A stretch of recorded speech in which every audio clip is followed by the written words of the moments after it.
Hey guys, Desolate Magic here, and Mark Rosewater put together an article justifying why Double Masters exists. This should be good. I'd like to see him explain why he still works there. Anyway, the first part is titled The Elephant in the Room. Yes, I bet I know what he's referring to. Back in November of 2018, yep, I was right. We announced Ultimate Masters, and in that article we said the following: we're shelving the Masters series for the foreseeable future. It's now July of 2020, 18 months later, and we're previewing a new Masters set. I feel like it's been longer than 18 months, but okay. Aren't we a little early for the foreseeable future? Don't you guys work years ahead? Actually, that is a really good question because they work more than 18 months ahead. Did you know that this was being made when you announced Ultimate Masters? That's a good question. And even though he asked multiple questions, the next paragraph just starts with, "It is, we do." That's what we in the writer's world call pronoun confusion. Ironic considering it's Wizards of the Coast. I had to kind of write this out and draw lines and stuff, but it looks like he's saying, aren't we a little early for the foreseeable future? Yes. Don't you work really far ahead? Yes. But did you know about this being printed when you announced that you're canceling them? And he says no. And his explanation is the length of making an all reprint product is significantly shorter than I assume he meant to put ones, where we're making new cards and need to create and update an accompanying world. So yeah, the lore, the designing of brand new cards, the testing, all that. If it's a reprint set, just throw it all in there and make it vaguely draftable at the end, So I think they saw Standard dying off after the power raise of Ixalan, and they were like, oh crap, we gotta get Masters back going, because we're losing money left and right. And I think they threw this together rather hastily, which is why there's really no central theme other than, doubling, haha, whatever. A couple of the cards do double stuff, cool. Let's use that as an excuse to put twice the cards in the pack, which, I'm all for that, cool. Lowers the variance, too. You've got to really have some rotten luck to have both of the rares be bad. Then again, a lot of the rares in the set are bad. So he's like, okay, honestly, we did not know about it when we said that. And I do believe them. They've been known to reverse their decisions and rather quickly, but I don't think they'd blatantly say something that they know is false and that they know would be unpopular while also knowing it's not true. What would even be the motivation there? It was a stupid decision. It lost the company mountains of money. We need reprints. Look at the cost of everything in Modern. Clear as day it was a mistake, just like bringing back core sets was a mistake. And in both cases, everybody knew this but Wizards. So he says, every year we make what we call an innovative product, something that pushes in a new direction. Past examples were the first Commander decks, okay, the Unsets, heck yeah, Conspiracy, Battle Bond, Arch Enemy, and Plane Chase. Dude, Plane Chase, if you haven't played it, is the greatest Magic format ever. And I think there's a plane generating app out there on the Play Store for Android. In 2013, our innovative product was Modern Masters. That's just innovations in how to make money. But they, if you don't know the story, epically screwed that one up. They priced it way too low and put too much money in it, and people were selling those boxes for, I don't even know, 300, 400, 500, something like that, something just outrageous. And the stores were making just piles of money, and Wizards saw none of it because, they charge a flat amount to the distributor. There's a rumor that they were pissed. So the next year they went to $9.99 a pack, which, upped the distributor cost of the boxes, obviously. That's why the MSRP went up. And also they set the MSRP higher because they could do that back then. And then they put them in those crappy, weird, basically resealable paper things. And I had some fun when I just started up my channel. I made a little troll video where I'm like, oh, look at this amazing Modern Masters 2 that I opened. And it was full of just like Pokemon, Yu-Gi-Oh! I think I threw some playing cards in there, a couple Ace of Spades and stuff. Yeah, you could just get the adhesive hot and reseal it after knifing it open with a super sharp blade. Huge mistake. And then Modern Masters 3 came out cool, and then after that it all went off a cliff. Eternal Masters was just weird. It went from very valuable to completely valueless because of a second wave and just mad investors and an overreaction of the market and the stupid people in the MTG finance community. And then we had Masters 25, which was a disaster, and the other one, I don't even remember what order they came out in. They were right next to each other. They both sucked. And then they did Ultimate Masters, which was very well received. Other than they added $100 worth of value in the box topper and then upped the price by $100, and people were like, oh, you're charging more. Well, you're getting more, and I guess people didn't get that. I mean, mankind in general is apparently very bad at math. I'm used to that. I'm used to the community being very stupid when it comes to mathematics, even at a basic level. But this is the Magic community. That's like saying Pokemon Go players generally hate walking. It's not true. It's really not what you would expect. So that's the history of these, by the way. I wanted to throw that in just to show, the steps of how we went and where we're at. So the first Modern Masters, he says, was an all reprint product using cards from the modern format, crafted to make a fun yet more advanced drafting environment. It was so successful, that's one way to put it, that 2 years later we released Modern Masters 2015, which was MM2, in the innovative product slot. Again, the product was a huge hit. I didn't even realize it was in that slot because they did so many like Conspiracy Battlemon, like Boom Boom Boom Boom Boom and all that. And then they also did Masters that I just thought, oh, it's a yearly reprint set. I didn't realize that they split it up that way. So they really accelerated in releasing products like almost, it's got to be 2 new products compared to the year before it, like every year for like 4 years. It may have even been 3. I mean, they really hit the gas. So he goes on to say, as we began doing more of them, we realized that we had to start giving them a thematic focus, both to give them an identity for players to associate with and to help craft different mechanical experiences. You didn't need to do any of that. What you needed to do was throw in some money reprints and then not sell 10,000 of them to Sports and More. That's what you needed to do. You really didn't do either of those things. A reprint set is for reprints. We don't need a theme. We don't need your stupid gimmick for Masters or Iconic or any of that crap. Plus, if the theme is the 25 years of cards or the theme is really iconic cards, that's pretty general. And then after that, we get the greatest lie in this entire article. Also, we realized we were running into a resource issue. No, you just refused to reprint anything anybody wanted. You had plenty of cards that needed a reprint. You just wouldn't put them in any of the damn sets. So, as a general rule, we tried not to print the same card in multiple products in the same year, and yes, there are exceptions to this, especially in introductory products. We want each product to have its own identity, so we're careful not to have them duplicate efforts. This desire, along with the need to have mechanical focuses, was causing a reprint shortage issue. No, you just were obsessed with themes and wouldn't put the reprints that the community actually wanted and needed in the sets. That was your problem. So they're saying there was a shortage of reprints that people were excited about. I'm excited about money, and that's all I care about in a reprint set. And you were not out of money cards. That's bullshit.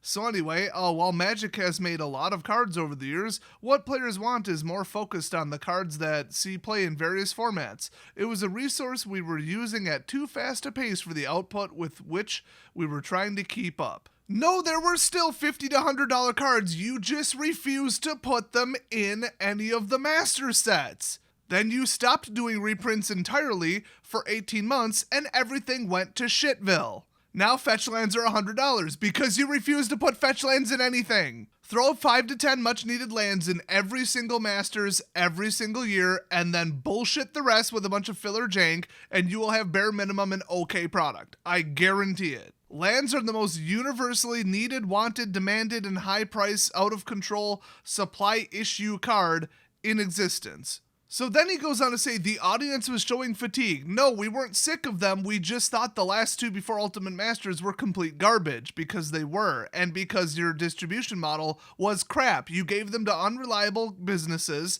that just didn't care if they made $5. They wanted to be the first in, collect the most, and they didn't care if the margin was $5 to $10 because their whole operation was almost definitely basically tax evasion or some kind of money laundering scam. And if they're selling it for X price, then everybody else has to feel obligated to do that. Then the people who set the pre-order prices on the singles are like, well, it has to add up to the price of a box, plus X%. And yeah, doomed from the beginning. So be careful who you sell to, Wizards. That was the number one problem with Masters 25 and Iconic. I know at least for Iconic, I did the math, and at the old prices, which I painstakingly looked up, the box EV was almost $500. When it launched, the box EV was like not $500. Let's put it that way. What devalued it so quick? The value was there. They put good enough cards in it. They actually did. It was who they sold it to and in what volume and what they were willing to sell it for. That was the problem. You solve that problem, You keep making masters. They thought that, oh, low price equals a lack of demand. Oh, people are getting fatigued. Oh, well, yeah, wallet fatigue because you kept shoving more products down their throats. But masters was the number one guaranteed moneymaker. So, yeah, it wasn't the audience saying don't do it anymore. Everybody was pissed when you canceled it. I don't know if you noticed. So you made the wrong decision. It was based on false information. So he's either lying to us now or he's doubling down on how stupid they were back then. Not sure which is worse, that they're that disconnected from the community or that they'd, like, after all this time, try to lie to us. So he goes on to say, they also had issues making these master sets at the speed we were making them. It was clear to us that we couldn't continue as we had. Then we had a hackathon where the idea for Modern Horizons first popped up, and that was a great idea. Hogak was great. You guys saying, you know what needs an upgrade? Dredge shit. That was just brilliant. You didn't totally have to ban all the primary cards from the damn set. Them trying to design for Tier 1 decks in Modern was the stupidest thing I've seen lately, and them trying to, like, upgrade Tier 2 to be Tier 1 again to up diversity and then accidentally going way too far with it was very, very foreseeable. It took people 5 minutes to look at a card and be like, well, that's going to make a broken deck. I don't know why it took Wizards, I guess, never? What would be the comparison? 5 minutes versus they never found out? Maybe a year before the ban announcement came out, so it took them a year to figure out that it was a bad card and they shouldn't have printed it? How was the entire community smarter in 5 minutes than Wizards is in a year? I've just never figured that out. So yeah, they wanted to go to Modern Horizons. Yay! Also known as Eternal Masters with Baggage, because that's what it was. It was a set for mostly the same audience that leaned much heavier on new content, and even the reprints were more about bringing cards to Modern, yeah, that went well, than printing powerhouse cards from other formats, even though that's what you did and it was just Eternal Masters. Maybe the Masters sets could take a breather. Or maybe you should stop designing cards specifically for Modern, because clearly you've proven you're too stupid to do it. Once we decided that, we made Ultimate Masters as a splashy send-off. When they were writing the article announcing the product, they asked us when we expected the next Masters set to happen. At that time, we had no plans to make one and said so. However, saying we'll never do a formerly successful product again, I think that's the key word there, no matter what our plans at the time were, is a recipe for eventually being wrong. So they wrote for the foreseeable future, which to me means never. I mean, it's not like we promise we will never do it, but to me that it's completely synonymous with if they would have just said never. Or like, we don't have any plans at this point indefinitely or whatever. Like, it all means the same thing. Now Mark's just playing revisionist history and trying to mince words. What else is new? So the next section is titled The Foreseeable Future. Flash forward to about 6 months. So that's how long it took them to realize they made a mistake. 6 months.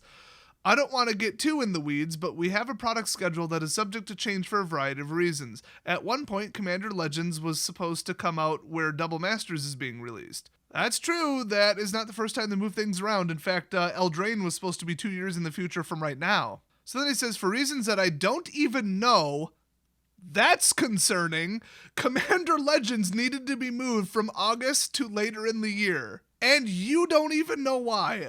Ask somebody maybe in production anyway. That left a hole in the product schedule. And instead of filling it full of bullshit like we usually do, just kidding, they didn't say that. The first thing we do when we get a hole is ask if there's another product already in the works that we can move to fill the hole. Often there's a product scheduled to come out later that we can move to earlier in the schedule. Yeah, there's like tons of them. I mean, even like spell books or whatever. But, you know, it's not the same caliber product, though. Actually, I legitimately don't remember what Commander Legends is, so maybe it is. I don't know. So sometimes we have products being worked on that don't have a release date specifically so we can drop them in where needed. If you remember me talking about how Unsanctioned was called Parachute, as it was originally designed for just this purpose, filling an unexpected hole in the schedule, there wasn't a product we could pull up, and we'd already pulled the cord on Parachute. This means we needed to create a new product. So he's admitting they basically like accidentally brought back Masters because they had nothing better to do. Or like, they had nothing else ready. Once we know we needed to make a product, we looked at the timeline and I assume he meant to put, and figured out what's possible. Does he even proofread these? Creating new cards has a longer timeline, as does making and updating worlds. We didn't have time for either of those. Let me just point out that Battle Bond had about the same amount of lore as this can of Diet Right Pure Zero Cola that I'm holding. But then again, it did have new cards, but they were almost exclusively for Draft, which really was exclusively for Commander. But I guess they didn't have time for that either. So that meant the product needed to be created solely from reprints. And by the way, did you notice that there's almost no new artwork in this entire set? Oh my gosh, he actually says that in the next sentence. Holy crap. The timeline also told us that while we could have some new art, the set couldn't have all new art. I don't know, just give the artists a really shit deadline, like whatever. I think they didn't want to spring the money for new art. That's usually what it is in my opinion. When we know we need a new product, the product architects will provide what we call the specs to a series of designers. The specs are basically an outline of what a potential product can and can't have, along with any requirements the set might need to fill. The specs also take into account what other sets are doing around it to make sure that the new product isn't stepping on the toes of any other releases. It's trying to make an accurate description of what tools and limitations we have to make the set in question. The designers can pitch ideas that match the specs. I bet they were like, yeah, just bring Masters back, you dumbass. It's a gold mine. Are you kidding me? We have no time. We can't make art and it can't involve new cards. You're literally describing Masters. You can't possibly be describing anything other than that.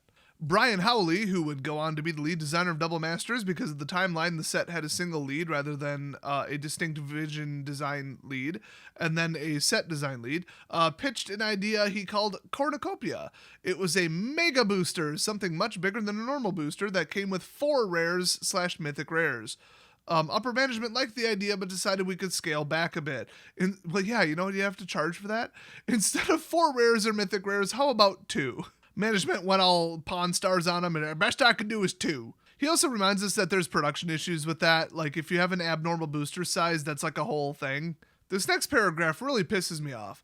A quick aside, one of the things that happens a lot in design, if Mark Rosewater is involved, let me just add, is the creation of things that are, quote, over the top. That is literally all you do, Mark. All you care about is flash and amazement and look at this. We've never pushed it so far before. Look at this amazing new thing. Wow, everybody loves me. Everybody respect me for the cool new thing I made. When we just want a reasonable, mellow, chill, boring ass set. I just want to play the damn game, not look at, 30 power on the board on turn 3 in standard. Oh, we've never done a card like Winota before. Look at that cool new thing, amazing new splashy thing we did. There's a reason you didn't do it before, and it's because it's batshit crazy and completely unacceptable. So anyway, yeah, he says when they're designing stuff, they like to go over the top. That's just Mark's stupid ideas, and they try to rein them in from what I understand. That is, they do something more than we've ever done before, because we make a game where we're constantly creating new content and constantly having power creep the level of which Yu-Gi-Oh! Wishes they could achieve. We need to be careful about how much we exceed what's been done before. Really? You didn't seem aware of that ever in your entire career. For example, Alpha's biggest creature was an 8/8. Really? I don't even know that. Oh, Force of Nature. Oh, yeah, I suppose. Okay, I thought it capped at like 5/5. The first creature to exceed that was Colossus of Sardia, a 8/9/9. Next was Leviathan, a 10/10. Then Mark lost his damn mind and we got a 12/12 Trampler for effectively 2 mana. Oh, and then we got that +20/+20 enchantment. Don't forget that one for I don't know how much mana, but not enough, clearly. Okay, he actually says next was Leviathan at 10/10, then came Polar Kraken at 11/11, Phyrexian Dreadnought 12/12. The first card to best Force of Nature could have been a 16/16 Impervious Great Worm, which is, by the way, a 10-cost Convocable Indestructible 16/16. But in doing that, we would have missed the opportunity for all the cards in between. Then why did you absolutely hit the gas pedal and the nitrous in the last year and a half? By the way, they already publicly disclosed the answer. It's because they wanted to sell the cards to people other than standard, so they upped the power level. And then they had to ban a bunch of standard cards from basically every other format, so how'd that go? And now nobody plays standard because it's an overpowered shit show and nobody plays anything other than Mono Red or Team of Reclamation. So this whole little tangent there is coming back to why do 4 when we could just do 2 and that would be exciting. So they're obviously going to do 4 in the future is what he's saying. I don't know that for sure. Just kidding, I do. It's called VIP Edition. They threw 4 in there. Are you kidding me? They literally did it in the same damn product. After looking at the various options pitched by numerous designers, we chose to go with a reprint product with double rares or mythic rares as its hook. This forced us to ask the next question. Weren't we basically making a Masters product? Wait, did you think you weren't at that point? A 100% reprint thing where you double the rares and mythics. What did you think it was going to be? In fact, let's just stop at, we don't have time to make anything but a 100% reprint set. What did you think that was going to be? I mean, I guess it could have been like another Commander anthology, or really any anthology would be a full reprint set. I guess it could have been that, but seriously. So we examined the idea of changing it a little bit to make it feel less like a Masters set, but then decided that the Masters version was going to be the better product. I am very curious what other ideas they had. What, like pre-made decks? How would you put 2 rares in a pre-made deck? I wouldn't buy it. What are you going to do? Like dual deck anthology but double the front card or something? Like, I really want to know what the other ideas were. I'm curious. Anyway, he says there were numerous jokes made about the foreseeable future. It says jokes aren't allowed at Snowflakes of the Coast. They were probably all reported to HR as being anti-trans for literally no reason. I'm citing an exact example that actually happened at their company, allegedly, by the way. But anyway, so ha ha ha, foreseeable future, ha ha ha. But then we decided it was better to make the right product than a tweaked version simply to add a little, or to avoid a little ridicule online. Yeah, it's like 10%, wow, they said they're going to cancel that, and 90%, first of all, we knew you weren't really going to cancel it, and secondly, holy shit, give us some reprints. We need reprints. Have you seen the prices? Give us some damn reprints. Canceling Masters is the stupidest thing ever. Yay, it's back. Good, thumbs up. And then immediately thumbs down because it's over $300 because they stuffed 2 rares in it. So that went well. Another factor that got this product chosen was that we had gone from multiple all reprint sets a year to none. Yeah, and we heard a lot of feedback. Yeah, you went to cardkingdom.com and looked at the prices. You didn't hear feedback, okay? That we had pulled back too far on the reprint spigot. I mean, then again, I can't say they didn't have feedback. Literally nobody would shut up about the reprint problem. I mean, at a certain point, it was getting so bad, Mark would like tweet out a picture of his dog and every response was like, can we get some freaking reprints? How was their policy officially, let's never make another reprint set again and everything will be fine? Like, what about that seemed like a good idea? And I mean, they've thrown out anthologies and crap, like, cool, okay, here's the exact deck and exactly 1 card of each slot and all that, you know, very different from Masters. And then, Modern Horizons kind of did some reprints, but it was mostly like ones nobody gave a crap about. But honestly, if they thought they could just ride on that and then start stuffing like 1 or 2 or 3 mystery reprints that made no logical sense into the core sets, you know, like Scape Shift and all that. And then they threw that one like Phyrexian Land into Battlebond for absolutely no logical story or lore reason other than we're going to stuff reprints into here. And then they only did like 2 major ones that anybody gave a crap about. If they thought they could ride on just that, they are insane. So he says, this product, especially with its 2 rare/mythic rare slots, would help address this. As for the second elephant in the room, fetch lands, that's a story for another time. No, it's a story for right now. Where the hell are they, Mark? Tell us. I mean, he already did tell us, in case you didn't hear. He just said they are not going to be in this. They're not going to just be in Secret Lair. They're going to be reprinted in another product sometime in 2020. It's a product we don't know about yet.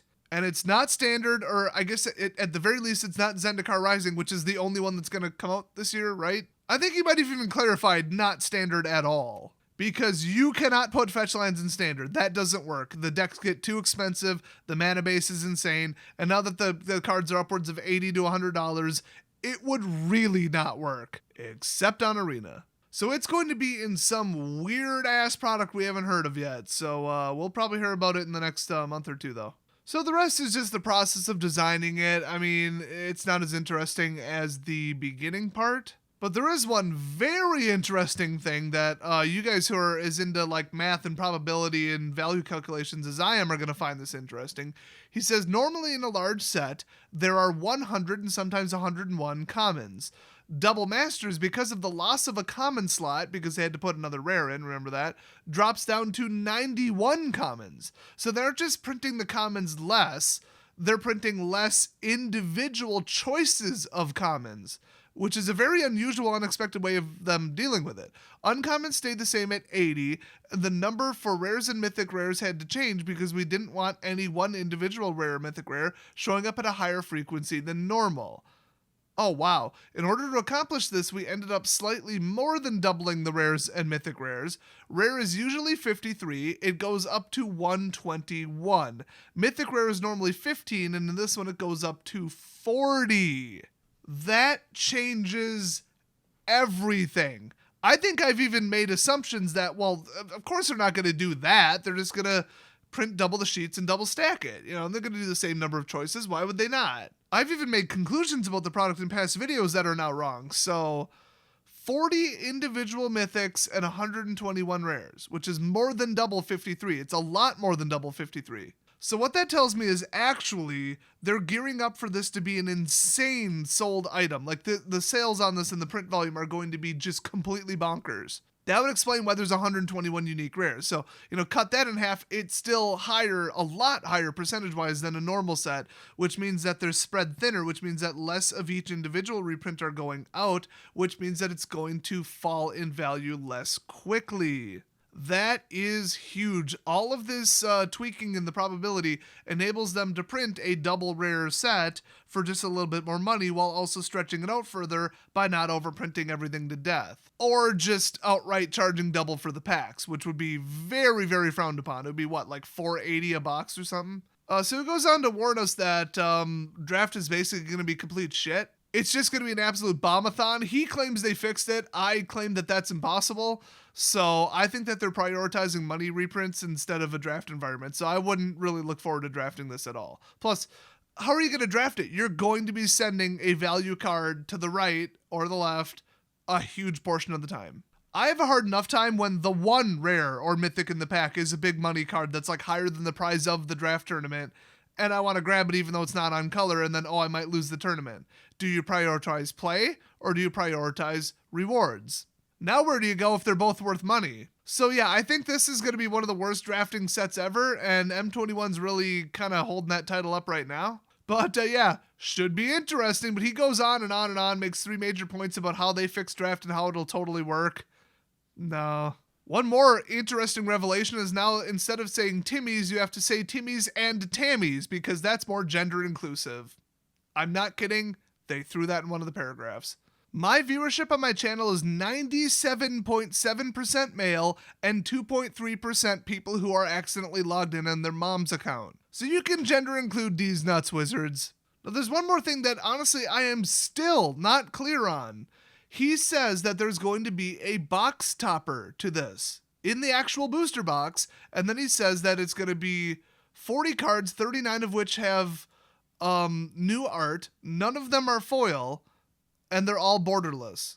My understanding was that the borderless 40 are going to all be foil and they're only going to be found in the VIP booster because that's word for word what they said. I guess what they meant to say was, oh, the foil versions of the card will only be available in the VIP one. The regular version of the same exact borderless alternate art, whatever, will be in some kind of box topper that we didn't mention was there until this second. So yeah, I guess Double Masters has a box topper. I don't know. That's news to me. I heard it referenced, and I thought people were just making a typo, and they meant to refer to the VIP thing. So, boy, that really devalues the VIP product. Gee, you want the cool-looking borderless one, or you want the foil guaranteed to curl unplayable piece of garbage from the overpriced $100 pile of crap that they call a VIP product?